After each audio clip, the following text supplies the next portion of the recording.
ওম শান্তি। আজিৰ তাৰিখ ২৬ আগষ্ট ২০২৪ বৰ্ষ। প্ৰাতঃ মুৰলী বাপদাদা মধুবন। আজিৰ পিতাৰ অমৃতবাণী হৈছে, মৰমৰ সন্তানসকল, শ্ৰেষ্ঠ বাবাই তোমালোক বিশিষ্ট ব্যক্তিসকলক বেছি পৰিশ্ৰম কৰিবলৈ নিদিয়ে। কেৱল দুটা শব্দ স্মৃতিত ৰাখা, অল্ফ অৰ্থাৎ পিতা আৰু বে অৰ্থাৎ বাদশ্বাহী। আজি পিতাই মৰমৰ সন্তানসকলক কৈছে যে শ্ৰেষ্ঠ বাবাই তোমালোক বিশিষ্ট ব্যক্তিসকলক বেছি পৰিশ্ৰম কৰিবলৈ নিদিয়ে। কেৱল দুটা শব্দ স্মৃতিত ৰাখা, অল্ফ আৰু বে। আৰু আজিৰ প্ৰশ্ন, আত্মিক পিতাৰ মুখ্য কৰ্তব্য কোনটো, যিটোৰ দ্বাৰাহে পিতাই আনন্দ অনুভৱ কৰে? পিতাই উত্তৰত কৈছে, আত্মিক পিতাৰ মুখ্য কৰ্তব্য হ'ল পতিতসকলক পাৱন কৰি তোলা। আত্মিক পিতাৰ মুখ্য কৰ্তব্য হ'ল পতিতসকলক পাৱন কৰি তোলা। পিতাই পাৱন কৰি তোলাতেই বহুত আনন্দ পায়। পিতা আহেই সন্তানসকলৰ সদ্গতি কৰিবলৈ, সকলোকে সতোপধান কৰি তুলিবলৈ, কিয়নো এতিয়া ঘৰলৈ যাব লাগে। কেৱল এটা পাঠ দেহ কৰা, মই দেহ নহয় আত্মা। এইটো পাঠৰ দ্বাৰাই পিতাৰ স্মৃতি থাকিব আৰু পাৱন হৈ যাবা। ওম শান্তি। আত্মিক পিতাই বহি আত্মিক সন্তানসকলক বুজাই, তোমালোক সন্তানসকলক পবিত্ৰ কৰি তোলোতে পিতাৰো আনন্দ লাগে। সেয়েহে কোৱা হয়, পতিত পাৱন পিতাক স্মৰণ কৰা। সকলোৰে সদ্গতি দাতা সেই এজন পিতাই হয়, অন্য কোনো নাই। এইটো তোমালোকে এতিয়া বুজি পোৱা যে এতিয়া নিশ্চয় ঘৰলৈ যাব লাগে। পুৰুষাৰ্থ বেছিকৈ কৰিবলৈ পিতাই কয়, স্মৃতিৰ যাত্ৰাৰ অতি প্ৰয়োজন। স্মৃতিৰ দ্বাৰাই পবিত্ৰ হবা, তাৰ পাছত হৈছে পঢ়াৰ কথা। প্ৰথমতে অল্ফ অৰ্থাৎ পিতাক স্মৰণ কৰা, পাছত এই বাদশ্বাহী যাৰ কাৰণে তোমালোকক নিৰ্দেশনা দিয়ে। প্ৰথমতে অল্ফ অৰ্থাৎ পিতাক স্মৰণ কৰা, পাছত এই বাদশ্বাহী যাৰ কাৰণে তোমালোকক নিৰ্দেশনা দিয়ে। তোমালোকে জানা ৮৪ জন্ম কেনেকৈ লয়, সতোপধানৰ পৰা তমোপধান হৈ যায়, চিৰি তললৈ নামিবলগীয়া হয়। এতিয়া আকৌ সতোপধান হ'ব লাগে। সত্যযুগ হৈছে পবিত্ৰ সৃষ্টি, তাত এজনো পতিত নাথাকে। পিতাই কৈছে যে সত্যযুগ হৈছে পবিত্ৰ সৃষ্টি আৰু তাত এজনো পতিত নাথাকে। সত্যযুগত এই কথাবোৰ নাথাকে। মূল কথা হ'ল পবিত্ৰ হোৱাৰ। এতিয়াতো পবিত্ৰ হোৱা, তেতিয়াহে নতুন সৃষ্টিলৈ আহিবা আৰু ৰাজ্য কৰাৰ লায়ক হবা। সকলো পবিত্ৰ হ'বই লাগে, তাত পতিত নাথাকেই। যিসকলে এতিয়া সতোপধান হ'বলৈ পুৰুষাৰ্থ কৰে, তেওঁলোকেই পবিত্ৰ সৃষ্টিৰ মালিক হ'ব। মূল কথা এটাই, পিতাক স্মৰণ কৰিলে সতোপধান হৈ যাবা। পিতাই আজি কৈছে যে পিতাক স্মৰণ কৰিলেই সতোপধান হৈ যাবা। পিতাই বেছি পৰিশ্ৰম কৰিবলৈ নিদিয়ে, কেৱল কয় নিজক আত্মা বুলি বুজা। বাৰে বাৰে কয়, প্ৰথমতে এই পাঠটি দেহ কৰা, মই দেহ নহয়, মই আত্মা। মাথো সেয়াই, ডাঙৰ ব্যক্তিয়ে বেছিকৈ পঢ়ি নাথাকে, দুটা শব্দতে শুনাই দিয়ে। ডাঙৰ ব্যক্তিক কষ্ট দিয়া নহয়। তোমালোকে জানা সতোপধানৰ পৰা তমোপধান হ'বলৈ কিমান জন্ম লাগিছে। ৬৩ জন্ম বুলি কোৱা নহ'ব, ৮৪ জন্ম লাগিছে। এইটোতো নিশ্চয়তা আছে যে আমি সতোপধান আছিলোঁ, স্বৰ্গবাসী অৰ্থাৎ সুখধামৰ মালিক আছিলোঁ। সুখধাম আছিল যিটোক আদি সনাতন দেৱী দেৱতা ধৰ্ম বুলি কোৱা হয়। সেয়া সকলো মনুষ্য আছিল, কেৱল দৈৱী গুণ সম্পন্ন আছিল। এটা সময়ত হ'ল আখৰিক গুণধাৰী মনুষ্য। পিতাই কৈছে যে এই সময়ত হ'ল আখৰিক গুণধাৰী মনুষ্য। এয়াতো শাস্ত্ৰত লিখি দিছে যে অসুৰ আৰু দেৱতাসকলৰ যুদ্ধ লাগিল, তেতিয়া দেৱতাসকলৰ ৰাজ্য স্থাপনা হ'ল। এয়াতো পিতাই বুজায়, তোমালোক প্ৰথমতে অসুৰ আছিলা। পিতা আহি ব্ৰাহ্মণ কৰি তুলিলে আৰু ব্ৰাহ্মণৰ পৰা দেৱতা হোৱাৰ যুক্তি শুনাইছে। বাকী অসুৰ আৰু দেৱতাসকলৰ যুদ্ধৰ কথাই নাই। দেৱতাসকলৰ কাৰণে কোৱা হয় অহিংসা পৰম ধৰ্ম। দেৱতাসকলে কেতিয়াবা যুদ্ধ কৰে জানো? পিতাই কৈছে যে দেৱতাসকলে কেতিয়াবা যুদ্ধ কৰে জানো? হিংসাৰ কথা হ'বই নোৱাৰে। সত্যযুগত দৈবী ৰাজ্যত যুদ্ধ ক'ৰ পৰা আহিল? সত্যযুগৰ দেৱতা ইয়ালৈ আহি অসুৰৰ লগত যুদ্ধ কৰিব নে অসুৰে তাত দেৱতাসকলৰ ওচৰলৈ গৈ যুদ্ধ কৰিব? হ'ব নোৱাৰে। এইখন হ'ল পুৰণি সৃষ্টি আৰু সেইখন হ'ল নতুন সৃষ্টি। আকৌ যুদ্ধ কেনেকৈ হ'ব? পিতাই কৈছে যে আকৌ যুদ্ধ কেনেকৈ হ'ব পাৰে? ভক্তি মাৰ্গত মনুষ্যই যি শুনে তাকেই সত্য সত্য বুলি কৈ থাকে। কাৰো বুদ্ধি নচলে, একেবাৰে পাথৰ বুদ্ধিৰ। কলিযুগত হৈছে পাথৰ বুদ্ধি আৰু সত্যযুগত হৈছে পাৰস অৰ্থাৎ পবিত্ৰ বুদ্ধি। ৰাজ্যই হ'ল পাৰসনাথৰ, ইয়াততো ৰাজ্য নাই। দাপৰৰ ৰজা সকলো অপবিত্ৰ আছিল আৰু ৰত্নজড়িত মুকুট আছিল, লাইটৰ নাছিল অৰ্থাৎ পবিত্ৰতা নাছিল। তাত অৰ্থাৎ সত্যযুগত সকলো পবিত্ৰ আছিল। ইয়াৰ অৰ্থ এইটো নহয় যে ওপৰত কোনো লাইটৰ মণ্ডল থাকে, নহয়। চিত্ৰত পবিত্ৰতাৰ চিন হিচাপে লাইট দেখুৱাইছে। এই সময়ত তোমালোকো পবিত্ৰ হোৱা। তোমালোকৰ লাইট ক'ত? এইটো তোমালোকে জানা যে পিতাৰ সৈতে যুগযুক্ত হৈ পবিত্ৰ হওঁ। তাত বিকাৰৰ নাম নাই। বিকাৰী ৰাৱণ ৰাজ্যই শেষ হৈ যায়। ইয়াত ৰাৱণক দেখুৱায়। এইটো সিদ্ধ কৰিবলৈ যে এতিয়া ৰাৱণ ৰাজ্য চলি আছে। ৰাৱণক প্ৰতি বছৰে জ্বলাই থাকে, কিন্তু নজ্বলে। তোমালোকে ৰাৱণৰ ওপৰত বিজয় প্ৰাপ্ত কৰা। পিতাই কৈছে যে তোমালোক সন্তানসকলে ৰাৱণৰ ওপৰত বিজয় প্ৰাপ্ত কৰা। পাছত এই ৰাৱণ নাথাকিবই। তোমালোক হৈছা অহিংসক। পিতাই কৈছে যে তোমালোক হৈছা অহিংসক। তোমালোকৰ বিজয় যোগবলৰ দ্বাৰা হয়। স্মৃতিৰ যাত্ৰাৰে তোমালোকৰ জন্ম জন্মান্তৰৰ সকলো বিকৰ্ম এতিয়া বিনাশ হ'ব। জন্ম জন্মান্তৰৰ অৰ্থাৎ কেতিয়াৰ পৰা? বিকৰ্ম কেতিয়া আৰম্ভ হয়? প্ৰথমেতো তোমালোক আদি সনাতন দেৱী দেৱতা ধৰ্মৰ সকলেই আহিছা। সূৰ্যবংশী, পাছত চন্দ্ৰবংশীত দুটা কলা কম হৈ যায়। পাছত লাহে লাহে কলা কম হৈ গৈ থাকে। এতিয়া মূল কথা হৈছে পিতাক স্মৰণ কৰি শতপ্ৰধান হ'ব লাগে। যিসকল কল্পপূৰ্বে শতপ্ৰধান হৈছিল সেইসকলেই হ'ব, আহি থাকিব। ক্ৰমানুসৰিতো হয়ে। আকৌ ড্ৰামানুসৰি যেতিয়া আহিব তেতিয়াও ক্ৰমানুসৰি এইদৰেই আহিব, আহি জন্ম ল'ব। ড্ৰামাখন কিমান বিচিত্ৰভাৱে ৰচি থোৱা আছে, ইয়াক জানিবলৈও বোধ শক্তি লাগে। যেনেকৈ তোমালোক অৱনমিত হ'লা, এতিয়া আকৌ আৰোহণ কৰিব লাগে। ক্ৰমানুসৰিয়ে উত্তীৰ্ণ হ'ব, আকৌ ক্ৰমানুসৰি তললৈ আহিব। তোমালোকৰ লক্ষ্য উদ্দেশ্য হৈছে শতপ্ৰধান হোৱাৰ। সকলোতো সম্পূৰ্ণ উত্তীৰ্ণ নহয়। 1 নম্বৰৰ পৰা আকৌ কমি গৈ থাকে। সেয়েহে বহুত পুৰুষাৰ্থ কৰিব লাগে। এই পুৰুষাৰ্থতেই অনুত্তীৰ্ণ হয়। সেৱা কৰা সহজ। সংগ্ৰহালয়ত তোমালোকে কেনেকৈ বুজোৱা তাৰ পৰাই প্ৰত্যেকৰে পঢ়াৰ বিষয়ে গম পোৱা যায়।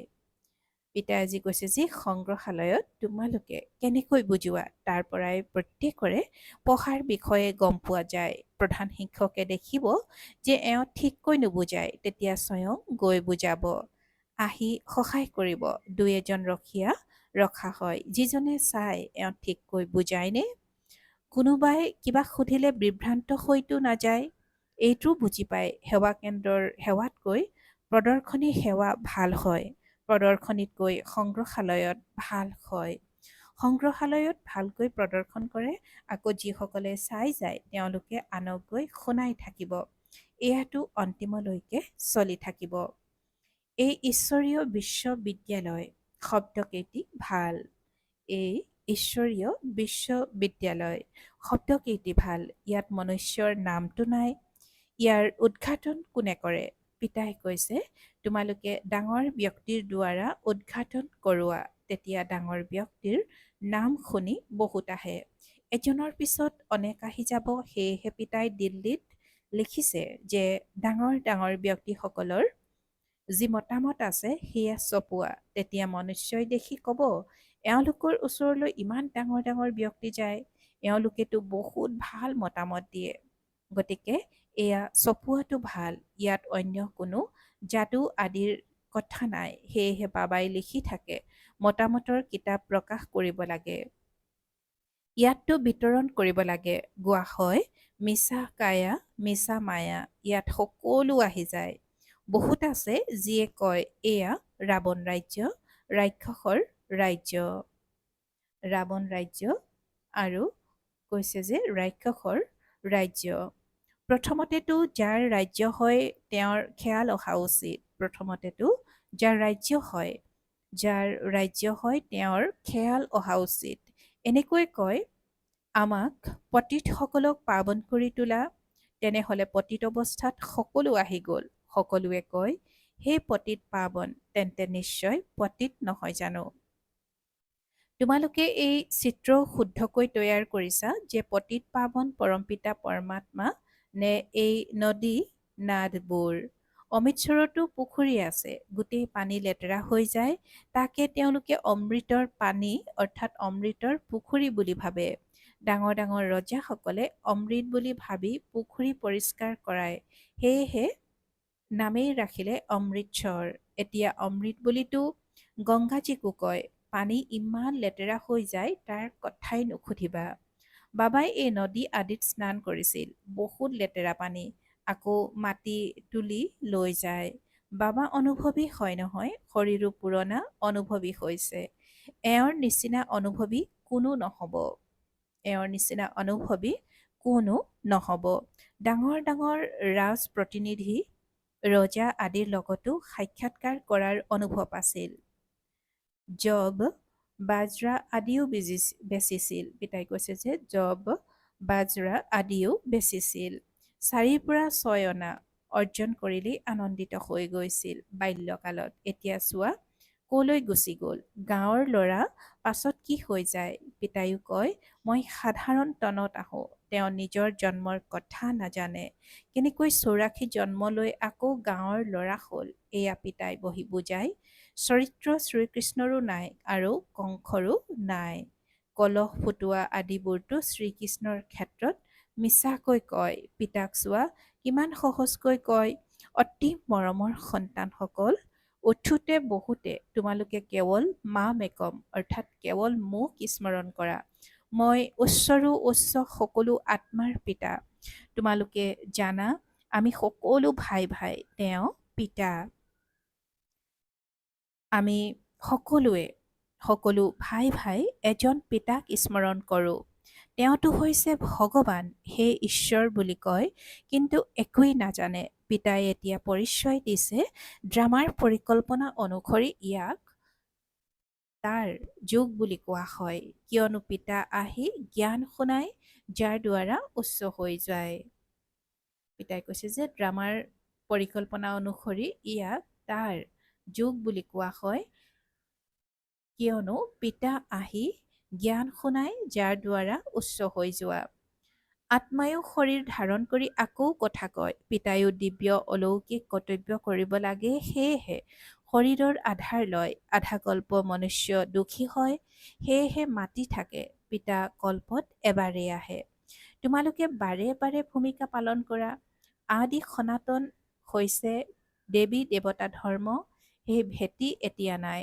তোমালোকৰ কেৱল চিত্ৰহে ৰৈ গৈছে। সেয়েহে পিতায়ো কয়, তোমালোক এই লক্ষ্মী নাৰায়ণ হ'ব লাগে। তোমালোক এই লক্ষ্মী নাৰায়ণ হ'ব লাগে। লক্ষ্য উদ্দেশ্য সন্মুখত থিয় হৈ আছে। এয়া হৈছে আদি সনাতন দেৱী দেৱতা ধৰ্ম। বাকী হিন্দু ধৰ্মটো কোনো ধৰ্ম নাই। হিন্দুটো হৈছে হিন্দুস্তানৰ নাম। যেনেকৈ সন্ন্যাসীসকলে ব্ৰহ্ম অৰ্থাৎ থকা ঠাইকে ভগৱান বুলি কৈ দিয়ে, তেনেকৈ এয়া আকৌ থকা স্থানকে নিজৰ ধৰ্ম বুলি কৈ দিয়ে। আদি সনাতন জানো হিন্দু ধৰ্ম আছিল? সুধিছে পিতাই। তেনেকৈ এয়া আকৌ থকা স্থানকে নিজৰ ধৰ্ম বুলি কৈ দিয়ে আৰু আদি সনাতন জানো হিন্দু ধৰ্ম আছিল? হিন্দুসকলেতো দেৱতাসকলৰ আগত গৈ তেওঁলোকক নমস্কাৰ জনায়। পিতাই কৈছে যে হিন্দুসকলেতো দেৱতাসকলৰ আগত গৈ তেওঁলোকক নমস্কাৰ জনায়, মহিমা গায়। যিসকল দেৱতা আছিল তেওঁলোকেই হিন্দু হৈ গ'ল, ধৰ্ম ভ্ৰষ্ট আৰু কৰ্মভ্ৰষ্ট হৈ গ'ল। অন্য সকলো ধৰ্ম বৰ্তি আছে আৰু এই দেৱতা ধৰ্মই প্ৰায় লোপ হৈ গৈছে। নিজেই পূজ্য আছিল, আকৌ পূজাৰী হৈ দেৱতাসকলৰ পূজা কৰে। কিমান বুজাবলগীয়া কথা, বুজাবলগীয়া হয়। শ্ৰীকৃষ্ণৰ কাৰণেও কিমান বুজাই। এওঁ স্বৰ্গৰ প্ৰথম ৰাজকুমাৰ আছিল। গতিকে এতিয়া ৮৪ জন্মও তেওঁৰ পৰাই আৰম্ভ হ'ব।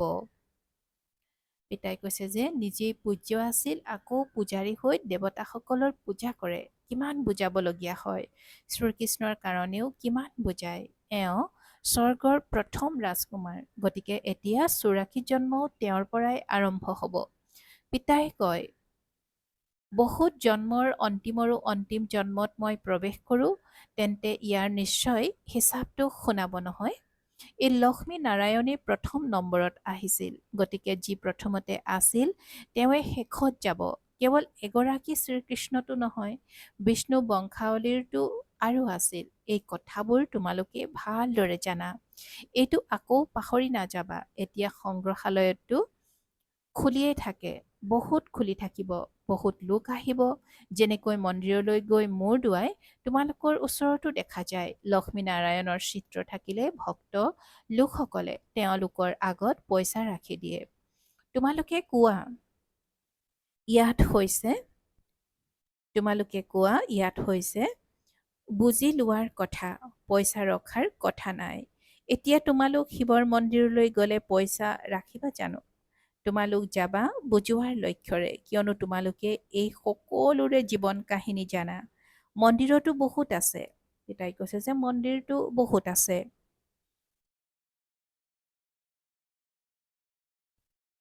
মুখ্য হৈছে শিৱৰ মন্দিৰ। পিতাই আজি কৈছে যে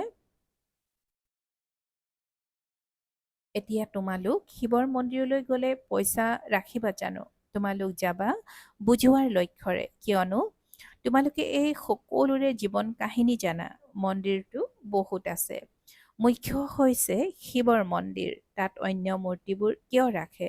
সকলোৰে আগত পইচা থৈ গ'লে আমদানি হ'ব। তেনেহ'লে সেয়া শিৱৰ মন্দিৰ বুলি কোৱা হ'ব নে শিৱৰ পৰিয়ালৰ মন্দিৰ বুলি কোৱা হ'ব?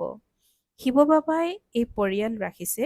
সঁচা পৰিয়ালটো তোমালোক ব্ৰাহ্মণসকলৰ। শিৱ বাবাৰ পৰিয়াল হৈছে শালগ্ৰাম।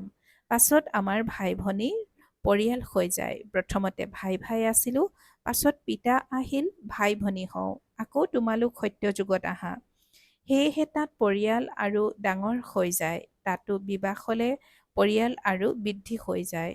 ঘৰ অৰ্থাৎ শান্তিধামত থাকিলে তেতিয়া আমি ভাই হওঁ, এজন পিতা।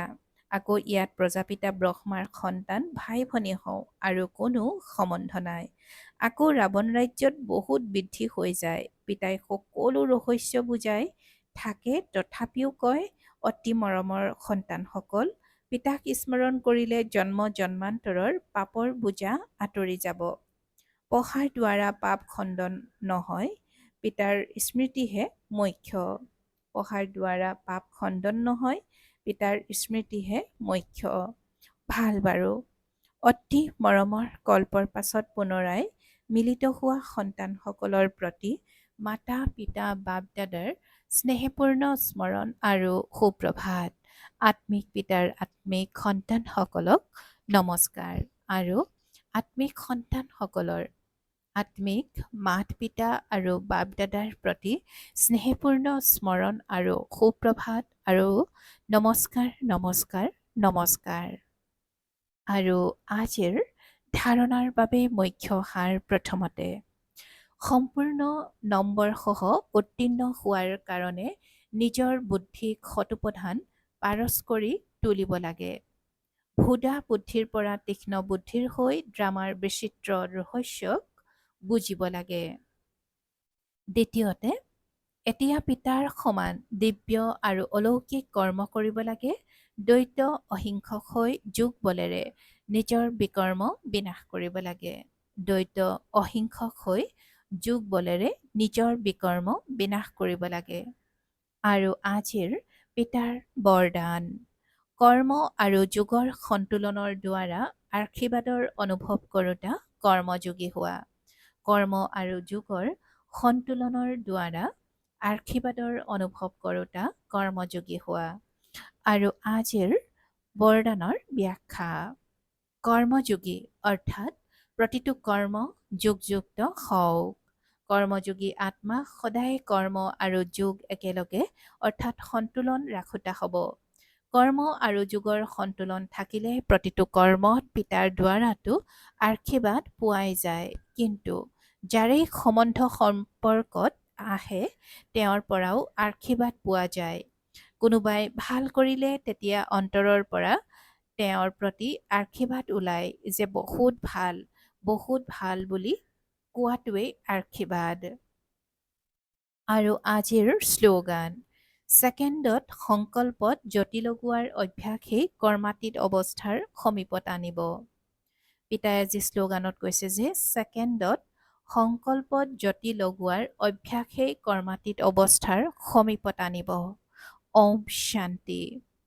প্ৰীতি বুদ্ধিৰ হৈ বিজয়ী ৰত্ন হ'বৰ কাৰণে আজিৰ অব্যক্ত সংকেত। প্ৰীতি বুদ্ধিৰ হৈ বিজয়ী ৰত্ন হ'বৰ কাৰণে আজিৰ অব্যক্ত সংকেত। সংগম যুগ আনন্দৰ যুগ। সংগম যুগ আনন্দৰ যুগ। এই সময়ত সকলো বিঘিনিৰ পৰা আধাকল্পৰ বাবে বিদায় হৈ যায়। সেয়েহে সদায় স্মৃতিত ৰাখিবা যে আমি কল্প কল্পৰ বিজয়ী ৰত্ন। অন্তৰত যাতে বিজয়ৰ নাগাৰা বাজি থাকে। যেনেকৈ বিজয়ৰ শিঙা বাজে তেনেকৈ স্মৃতিৰে পিতাৰ সৈতে সংযোগ স্থাপন কৰিলা আৰু সদায় যাতে এই শিঙা বাজি থাকে। ভিতৰত আনন্দৰ নৃত্য চলি থাকে। ওম শান্তি।